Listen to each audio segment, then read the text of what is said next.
Y ante el caso de bullying que sufrió la estudiante Fátima en su secundaria y la posterior caída que le provocó múltiples fracturas, esta mañana la presidenta Claudia Sheinbaum afirmó que hay que parar la violencia en las escuelas.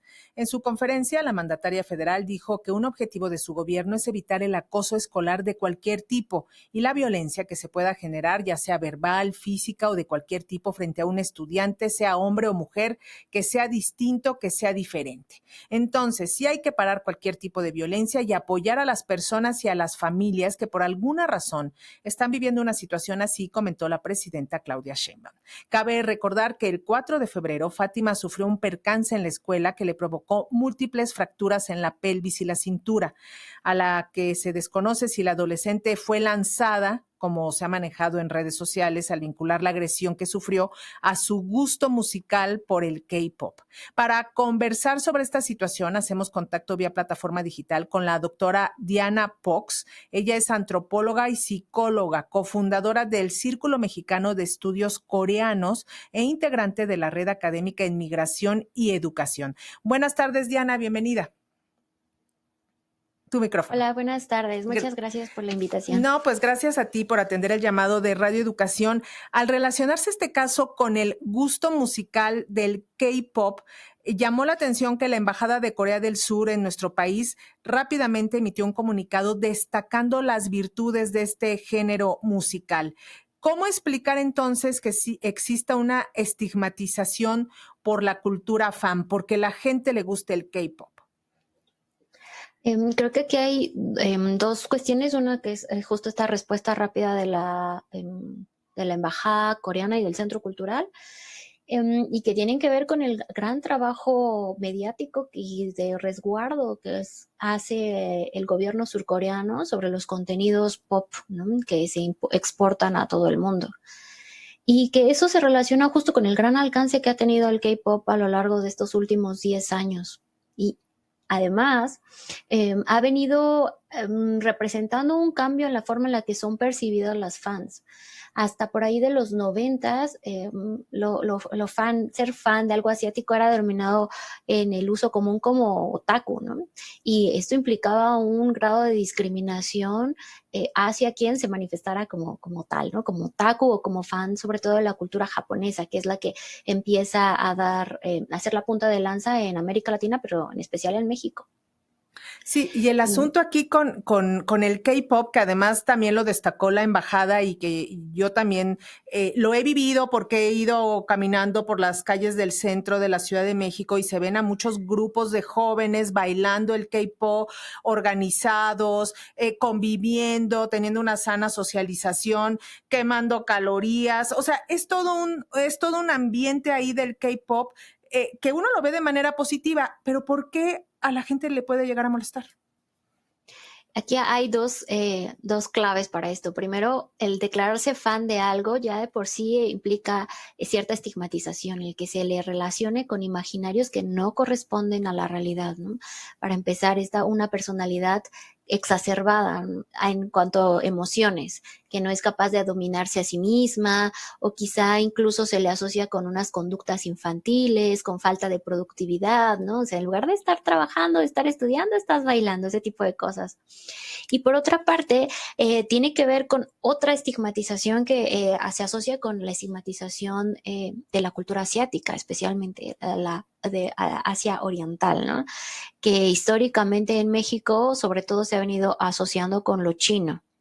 Y que bueno, tenemos esta época de la historia bastante oscura para México, donde implicó incluso matanza, ¿no?, de gente, de muchísima gente, y la discriminación de personas que eran allegadas a la población china en México.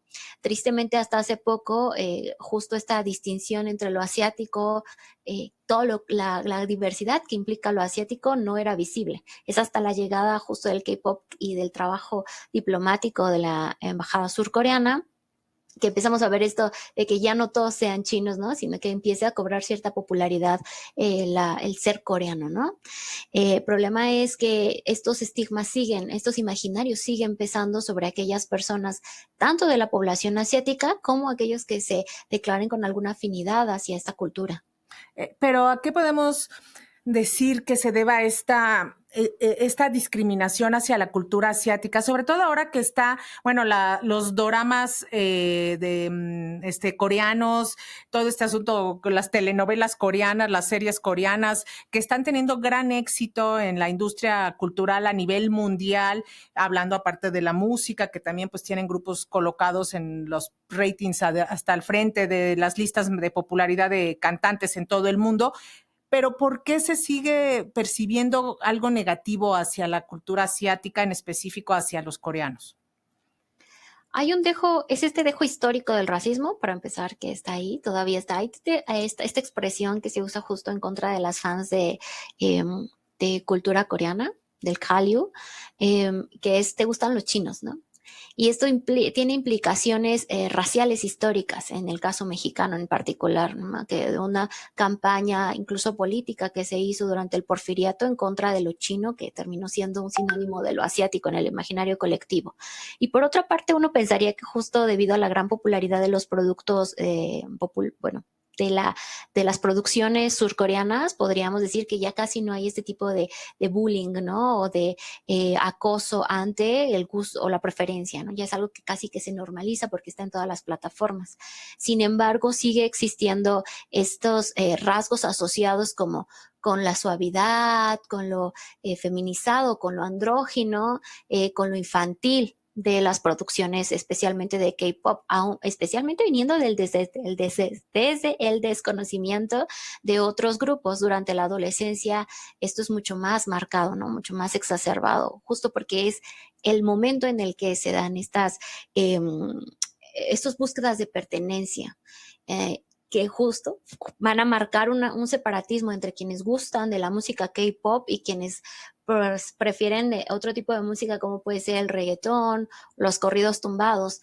Implican divisiones además sociales y culturales entre estos mismos grupos de jóvenes.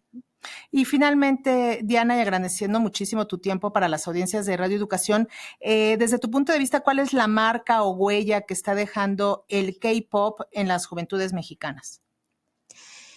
Esto es importante porque, y justo a raíz de este terrible caso de Fátima, reflexionábamos y implica